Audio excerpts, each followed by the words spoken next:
పేదవాడికి అభివృద్ధిని పరిచయం చేసి 25 ఏళ్ల భవిష్యత్తును ముందే రచించిన రథసారథి మన ప్రియతమ ముఖ్యమంత్రి శ్రీ నారా చంద్రబాబు నాయుడు గారికి, జనం మెచ్చిన మామ, మా స్ఫూర్తి అయినటువంటి కేంద్ర మంత్రి శ్రీ శివరాజ్ సింగ్ చౌహాన్ గారికి, వేదికను అలంకరించినటువంటి కూటమి నాయకులకు, వేదిక ముందున్నటువంటి కూటమి కార్యకర్తలకు, గుంటూరు ప్రాంత ప్రజలకు, పాత్రికేయులకు అందరికీ హృదయపూర్వక నమస్కారాలు.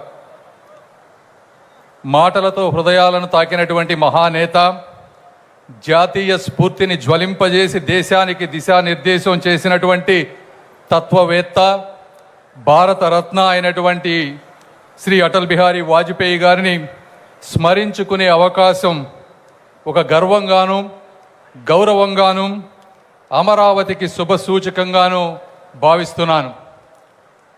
అటల్ బిహారీ వాజ్పేయి గారిలో ఎన్నో గొప్ప లక్షణాలు ఉన్నాయి. ఇప్పటివరకు చాలామంది మాట్లాడారు. అయితే నేను మూడు విషయాలు మాట్లాడదలుచుకున్నాను. మొదటిది కార్యదక్షత. అతి తక్కువ మంది నాయకులలో సాహసం, సౌమ్యం రెండూ కలిసి ఉంటాయి. అంటే సాహసం చేయాల్సిన వచ్చినప్పుడు ఎమర్జెన్సీ సమయంలో 19 నెలలు జైల్లో గడపటం కానీ, పోఖ్రాన్ ద్వారా ప్రపంచ దేశాలు ఒత్తిడి తీసుకువచ్చినా కూడా మన సామర్థ్యాన్ని ప్రపంచానికి తెలియచేయటంలో కానీ, కార్గిల్ యుద్ధ సమయంలో సైనికులతోటి అండగా ఉండి, అదేవిధంగా లైన్ ఆఫ్ కంట్రోల్ని దాటకుండా ప్రపంచ దేశాలను మెప్పించి యుద్ధం చేసిన విధానం కానీ, అంతర్జాతీయ దౌత్యంలో వాస్తవికతను, శాంతిని కలిపి భారత్ పాకిస్తాన్ సంబంధాలపై ఆయన చూపించినటువంటి దౌత్య దృక్పథం కానీ, అంటే వారు చెప్పినటువంటి విధానాలు, కొన్ని మాటలు స్నేహితులను మార్చుకోగలం కానీ పొరుగు దేశాలను మార్చుకోలేనని చెప్పిన విధానం కానీ, క్రికెటర్సు ఆ ప్రాంతానికి వెళ్ళి ఆడినప్పుడు కేవలం ఆటనే కాదు, వారి మనసులను కూడా గెలుచుకు రండి అని చెప్పినటువంటి విధానం ప్రతి ఒక్కరికి స్ఫూర్తిదాయకం. రెండవది వారి వ్యక్తిత్వం.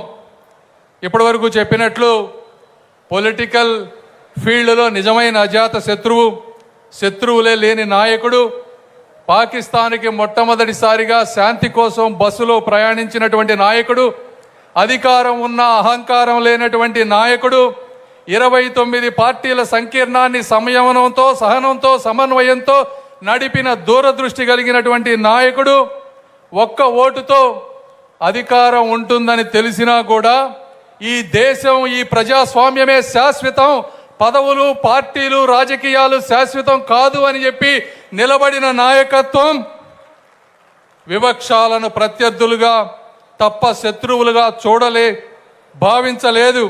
ఎందుకంటే ఆయన మాటల్లో దేశభక్తి ఉంటుంది కానీ ద్వేషం ఉండదు. అది కూడా మా అందరికీ స్ఫూర్తి. మూడో విషయం తీసుకొస్తే నాయకత్వం, పరిపాలన.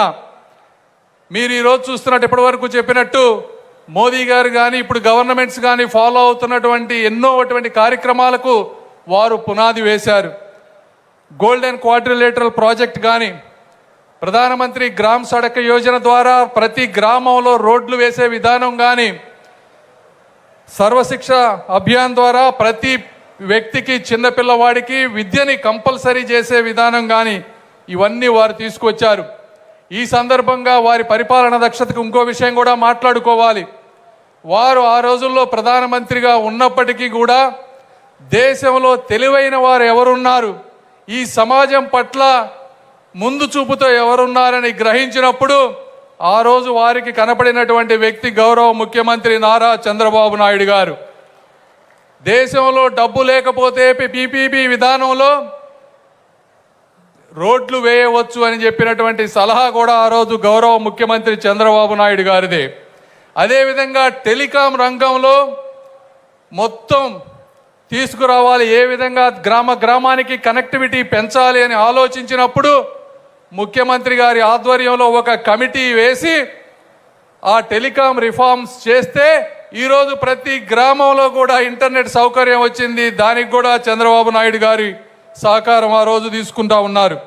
వీటన్నిటికంటే ముఖ్యంగా రాష్ట్రపతిని సెలెక్ట్ చేసేటప్పుడు గౌరవ ముఖ్యమంత్రి గారికి ఒక పేరు చెప్పారు, అయితే చంద్రబాబు నాయుడు గారు అబ్దుల్ కలాం గారి పేరు మీరు ఒకసారి ఆలోచించండి అని చెప్పిన వెంటనే ఇది కరెక్ట్ డెసిషన్ అని చెప్పి వ్యక్తిని మార్చి ఈరోజు ఒక వ్యవస్థకి గౌరవాన్ని తీసుకొచ్చినటువంటి నాయకత్వ లక్షణాలు ఉన్నటువంటి వ్యక్తి వాజ్పేయి గారు. అంటే కోఆపరేటివ్ సహకార ఫెడరలిజంలో మనకంటే తెలివైన వారు, మనకంటే గొప్పవారు ఎవరైనా ఉంటే వారి సలహాలు తీసుకొని సమాజాన్ని ముందుకు తీసుకువెళ్ళగలిగిన వ్యక్తే నిజమైన నాయకుడు. అలాంటి వ్యక్తి వాజ్పేయి గారు అని మీ అందరికీ నేను తెలియజేస్తా ఉన్నా. ఈ విధంగా ఆఖరిగా వాజ్పేయి గారు మన దేశ సంస్కృతికి సంస్కారానికి ఒక చెరుగని చిరునామా. మన యువత ఈ విగ్రహాలను చూసినప్పుడు మనం అందరం గుర్తుపెట్టుకోవాల్సింది పదవులు ఉన్నా లేకున్నా మన అంతిమ లక్ష్యం మాత్రం ప్రజాసేవ మాత్రమే.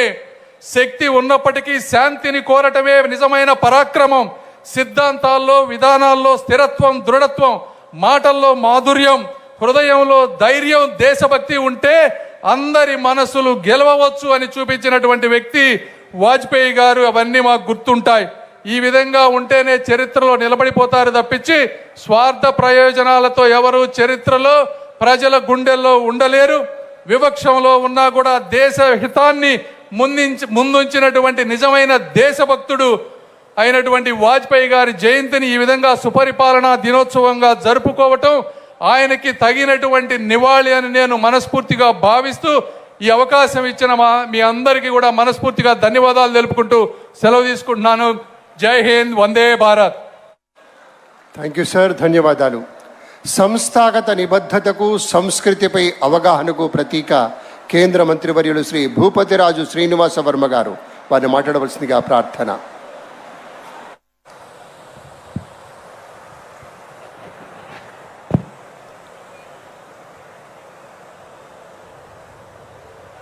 భారత మాజీ ప్రధాని, ఈ దేశంలో రాజకీయాలకు అతీతంగా ప్రతి ఒక్కరూ కూడా గర్వపడాల్సినటువంటి వ్యక్తి, గౌరవించాల్సినటువంటి వ్యక్తి, భరతమాత ముద్దు బిడ్డ, భారతరత్న అటల్ బిహారీ వాజ్పేయి గారి యొక్క కాంస్య విగ్రహ ఆవిష్కరణ సందర్భంగా జరుగుతున్నటువంటి సభకు అధ్యక్షత వహించినటువంటి మిత్రులు రాష్ట్ర బీజేపీ అధ్యక్షులు శ్రీ పివిఎన్ మాధవ్ గారికి, అదేవిధంగా నవ్యాంధ్ర నిర్మాత, అంధకారంలోకి నెట్టివేయబడినటువంటి ఆంధ్రప్రదేశ్ను అభివృద్ధి పదంలోకి నడిపిస్తున్నటువంటి ప్రీతమ ముఖ్యమంత్రి శ్రీ నారా చంద్రబాబు నాయుడు గారికి, మధ్యప్రదేశ్కి దాదాపు 20 సంవత్సరాలకు పైగా ముఖ్యమంత్రి చేసి అక్కడ ప్రజలచే ఆప్యాయంగా మామాజీ అని పిలుచుకొనిటువంటి కేంద్ర వ్యవసాయ శాఖ మంత్రి శ్రీ శివరాజ్ సింగ్ చౌహాన్ గారికి,